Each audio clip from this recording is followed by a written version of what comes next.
दुनिया की तमाम छोटी और बड़ी खबरों के लिए हमारे चैनल को सब्सक्राइब करना न भूलें और बेल का बटन जरूर दबाएं। भारत में अगर कोई असदुद्दीन ओवैसी का मुखालिफ है तो एक वक्त और मुकाम तय करो, बहस कर लेंगे। तुम 10 मिनट में जूते उठाकर भाग जाओगे।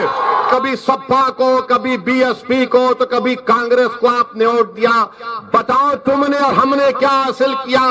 हमारे मुकद्दर में गरीबी और मुफलिसी आई, हमारे मुकद्दर में जेलों में हमारे नौजवानों की जवानियों को बर्बाद कर दिया गया, हमारे मुकद्दर में फसादात आए, हमारे मुकद्दर में एनकाउंटर आया, हमारे मुकद्दर में ये तबाही और बर्बादी आई। हमारे बच्चों को स्कूल का इंतजाम नहीं, हमारे नौजवान 2% ग्रेजुएट होते हैं। सबसे ज्यादा drop out rate Uttar Pradesh में अगर किसी का है तो मुसलमानों का है। ये मजलिस का पैगाम है। इन नाइंसाफियों का हम खात्मा करना चाहते हैं। मौला कलीम सिद्दीकी को जानते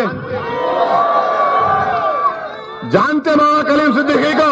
कितनों ने कलीम सिद्दीकी का नाम लिया? कौन सी पार्टी ने नाम लिया बताओ? क्या सपा ने लिया? क्या बीएसपी ने लिया? क्या कांग्रेस ने लिया? क्यों नहीं लेते? पूछो अपने आप से। इसलिए नहीं लेते कि कलीम का नाम लेंगे तो शाम नाराज हो जाएगा। अगर कलीम का नाम लेंगे तो शाम नाराज हो जाएगा। अगर कलीम का नाम लेंगे तो योगी नाराज हो जाएगा।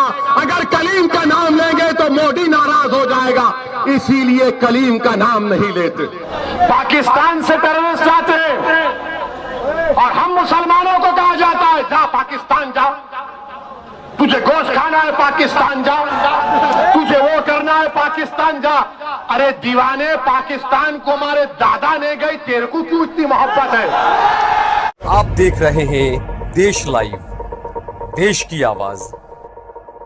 कभी सपा को, कभी बीएसपी को, तो कभी कांग्रेस को आपने वोट दिया। बताओ तुमने और हमने क्या हासिल किया? हमारे मुकद्दर में गरीबी और मुफलिसी आई, हमारे मुकद्दर में जेलों में हमारे नौजवानों की जवानियों को बर्बाद कर दिया गया, हमारे मुकद्दर में फसादात आए, हमारे मुकद्दर में एनकाउंटर आया, हमारे मुकद्दर में ये तबाही और बर्बादी आई। हमारे बच्चों को स्कूल का इंतजाम नहीं, हमारे नौजवान 2% ग्रेजुएट होते हैं। सबसे ज्यादा drop out rate Uttar Pradesh में अगर किसी का है तो मुसलमानों का है। ये मजलिस का पैगाम है। इन नाइंसाफियों का हम खात्मा करना चाहते हैं। और मैं आपसे अपील करने आया हूं, मैं आपसे गुजारिश करने आया हूं, मैं आपके सामने भीख मांगने आया हूं, मेरे लिए नहीं। मैं आपसे भीख मांगने आया हूं कि मुत्तहिद हो जाओ। उत्तर प्रदेश की विधानसभा में उत्तर प्रदेश के मुसलमानों, अपने वोट की अहमियत को समझो। तुम 19% हो, तुम मामूली नहीं हो, तुम 19% हो। अगर तुम मुत्तहिद हो जाओगे तो याद रखो उत्तर प्रदेश के मुकद्दर के फैसले तुम्हारी आवाज के बगैर अधूरे रहेंगे। शर्त यह है कि हमको मुत्तहिद होना है। यकीनन हमारे उत्तर प्रदेश हो या भारत हो, मुसलमानों में एक डाइवर्सिटी है। हमारे पास भी आलाजात के हैं, ओबीसी समाज के लोग हैं, मगर क्या हम हमारे हिंदू भाइयों से सबक हासिल नहीं कर सकते कि कैसे ओबीसी समाज ने अपने अपने नेताओं को बना लिया? क्यों बनाया? क्योंकि वो मुत्तहिद हैं, अपना वोट उस नेता को डालते हैं।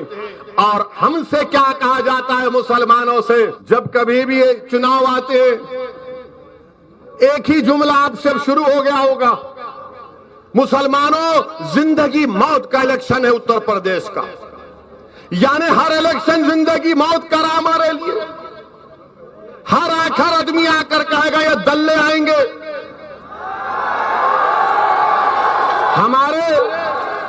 हमारे जाने के बाद ये आकर आपके कान में खुसफुस करेंगे, अरे ये जिंदगी मौत का इलेक्शन है। ये सब आकर कहेंगे जिंदगी मौत का इलेक्शन है। ये ओवैसी भड़काऊ भाषण देता है, ये ओवैसी जज्बाती बात करता है, नौजवान उसकी बात को दाद देते हैं। ओवैसी भड़काऊ भाषण नहीं देता, ओवैसी ना जज्बाती भाषण देता है, ओवैसी सच को बयान करते और अल्लाह जानता है इस बात को, मैं सच को बयान कर रहा हूं। मैं आज भी कह रहा हूं, मैं आज भी कह रहा हूं, भारत में अगर कोई असदुद्दीन ओवैसी का मुखालिफ है तो एक वक्त और मुकाम तय करो, बहस कर लेंगे, तुम 10 मिनट में जूते उठाकर भाग जाओगे।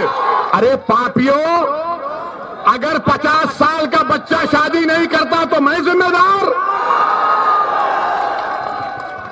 कल भैंस और गाय दूध नहीं देगी तो मैं जिम्मेदार? सुबह में मुर्गी तहज्जुद में बांग नहीं देगी तो मैं जिम्मेदार? अरे तुम्हारी कमजोरियां, तुम्हारे झूठ, तुम्हारी मक्कारी तुमको इंशाअल्लाह एक दिन तबाह बर्बाद कर रही है। मौला कलीम सिद्दीकी को जानते हैं? जानते मौला कलीम सिद्दीकी को? कितने लोग जानते? हाथ उठाओ। वही हाथ वैसा ही रोको। कितनों ने कलीम सिद्दीकी का नाम लिया? कौन सी पार्टी ने नाम लिया बताओ? क्या सपा ने लिया? क्या बीएसपी ने लिया? क्या कांग्रेस ने लिया? क्यों नहीं लेते? पूछो अपने आप से। इसलिए नहीं लेते कि कलीम का नाम लेंगे तो शाम नाराज हो जाएगा। अगर कलीम का नाम लेंगे तो शाम नाराज हो जाएगा। अगर कलीम का नाम लेंगे तो योगी नाराज हो जाएगा। अगर कलीम का नाम लेंगे तो मोदी नाराज हो जाएगा। इसीलिए कलीम का नाम नहीं लेते। मेरे अजीज दोस्तों और बुजुर्गों, हम ही तो बोल रहे हैं मौला कलीम सिद्दीकी के बारे में। ये लोग नहीं बोलेंगे। ये कैसा बोलते हैं? इनके पास जो इनके मुस्लिम दुम छल्ले जिसको कहते हैं, इनको बुलाते हैं कमरे में, अकेले बात करके बोलते हैं, देखो तुम एक बयान दे दो। आज ओवैसी ने किस दौर में कहा, तुम एक छोटा सा बयान दे दो। जब वो बेचारा मुसलमान हिम्मत करके कहेगा, नेताजी आप कह दीजिए ना, हमारा मुसलमान खुश हो जाएगा, तो बोले नहीं नहीं नहीं, अगर हम बोलेंगे तो मोदी और योगी नाराज हो जाएंगे, उनका वोट नहीं मिलेगा।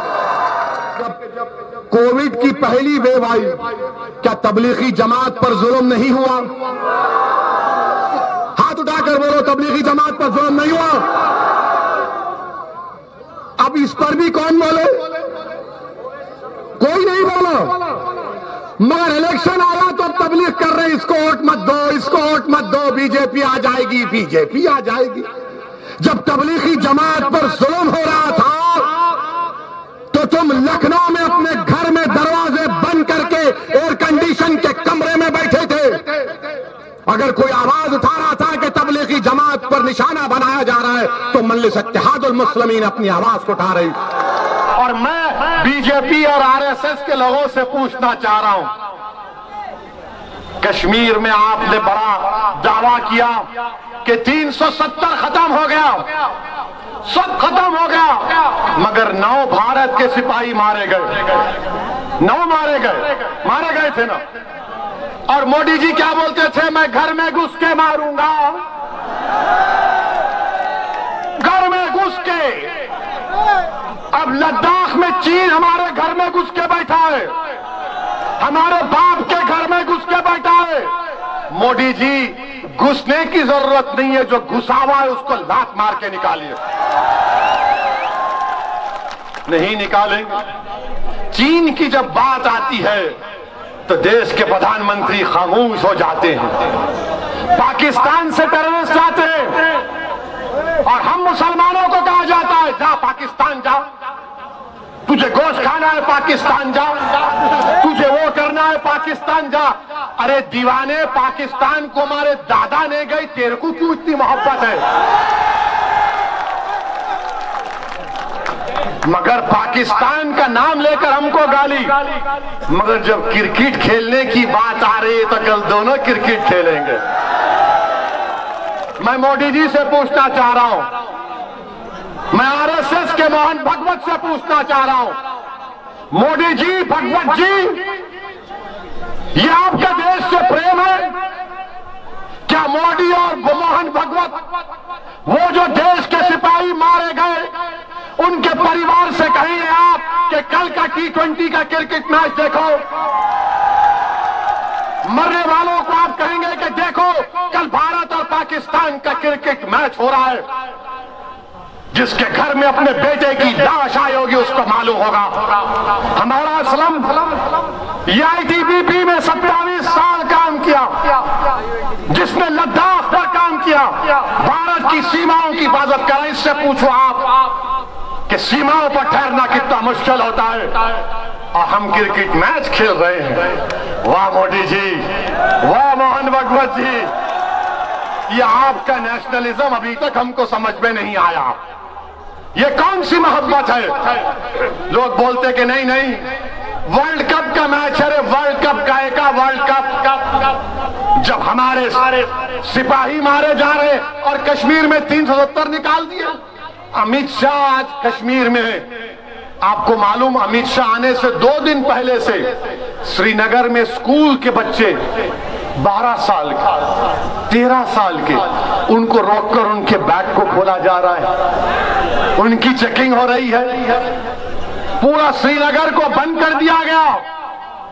अमित शाह 35 गाड़ियों में जाते, कितने? जब 370 निकल गया तो प्यारे 3 गाड़ी में क्यों नहीं जा सकते? आपने कहा कि सब खत्म कर दिए। क्या खत्म करें आप? मेरे अजीज दोस्तों और बुजुर्गों, लोग मुझसे भी सवाल करते हैं कि असदुद्दीन ओवैसी तुम्हारे साथ कौन है? मेरे अजीज दोस्तों और बुजुर्गों, ये जवाब सिर्फ ओवैसी का नहीं, ये जवाब पूरे उत्तर प्रदेश और भारत के मुसलमानों का है कि हमारे साथ कोई नहीं है। मैं जिम्मेदारी के साथ कह रहा हूं, पूरी जिम्मेदारी के साथ कह रहा हूं। और तुम अगर मेरी बात के यकीन नहीं करते तो अपने दिल पर हाथ रखकर अपने दिल से पूछो कि कौन तुम्हारे साथ खड़ा है? कौन तुम्हारे साथ खड़ा है? सिर्फ अल्लाह हमारे साथ। अल्लाह हमारे लिए काफी है। हस्बुनल्लाहु व निअमल वकील। अपने हिम्मत और हौसलों को बुलंद रखो। ये देश हमारा है। इस देश की आजादी के लिए हमारे बुजुर्गों ने अपना खून पसीना बहाया। इस देश के उलमाओं ने जिहाद का फतवा अंग्रेजों के खिलाफ दिया।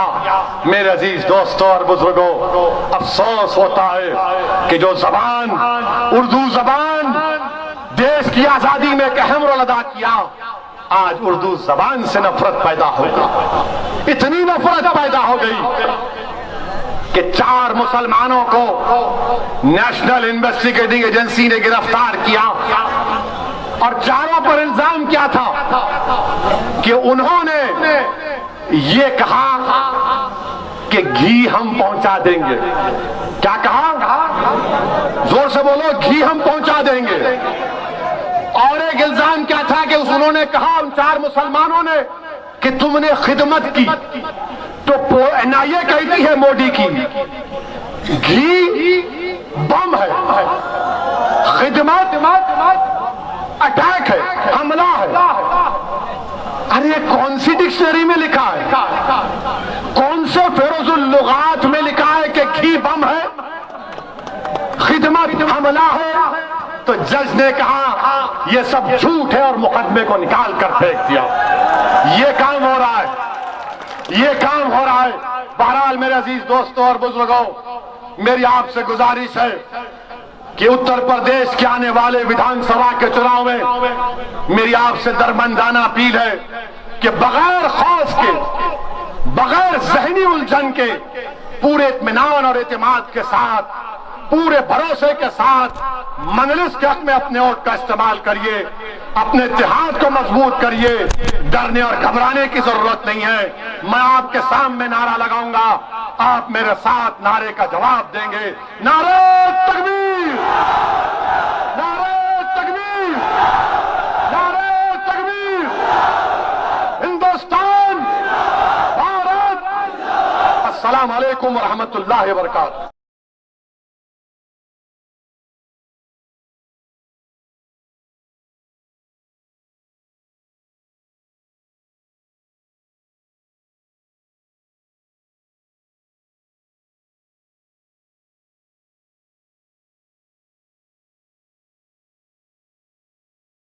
आप देख रहे हैं देश लाइव, देश की आवाज।